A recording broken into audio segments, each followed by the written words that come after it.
Bernard-Soulier syndrome is a rare disorder of platelet adhesion. It results from an abnormality in the platelet glycoprotein 1b/5,9 complex.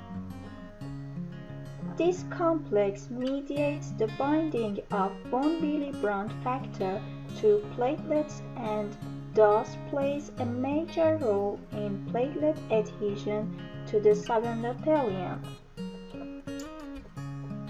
Bernard-Soulier syndrome is inherited as an autosomal recessive disorder that usually manifests in infancy or childhood with hemorrhage characteristic of defective platelet function. Hemateuresis and expanding hematomas are rarely seen.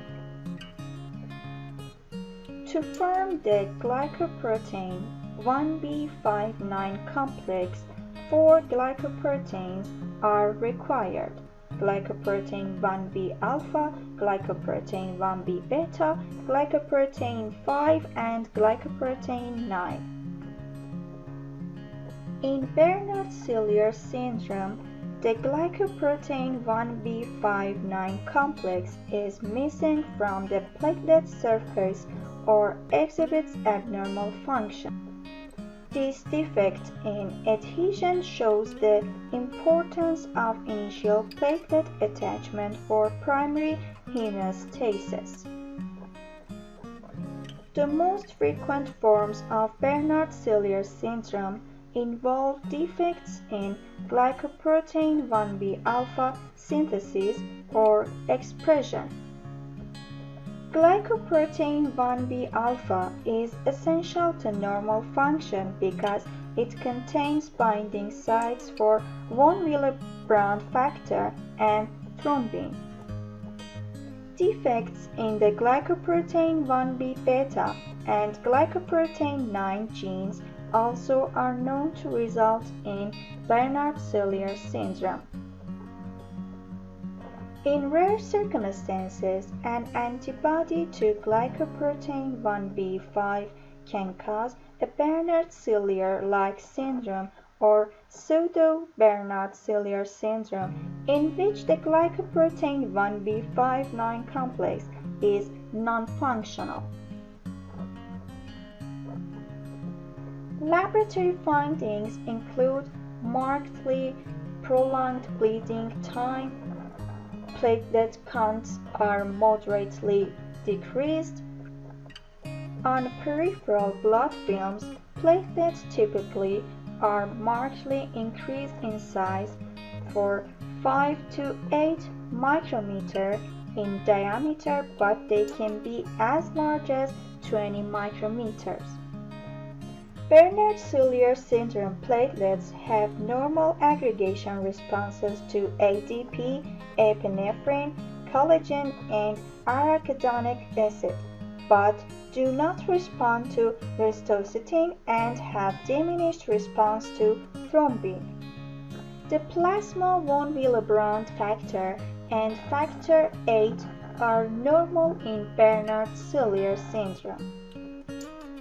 This abnormality cannot be corrected by the addition of normal plasma or cryoprecipitate. Heterozygotes who have about 50% of normal levels of glycoprotein 1b/5,9 have normal or near normal platelet function.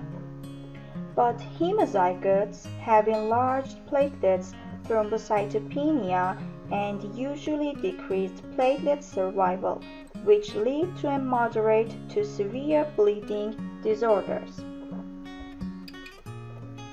For treatment, in all cases, antiplatelet therapy should be avoided.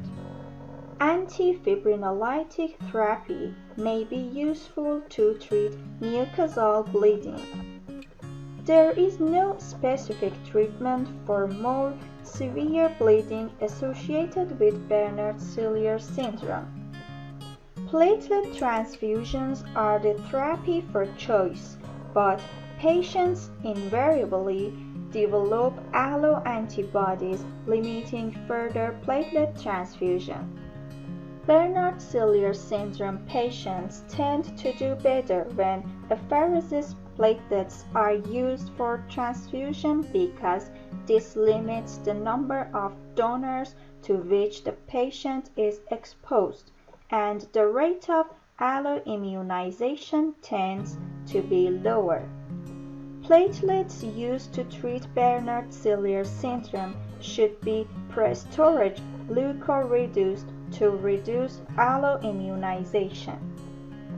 Other treatments that have been used include desmopressin acetate and more recently recombinant activated factor 7. Follow us on Instagram, Telegram, and YouTube.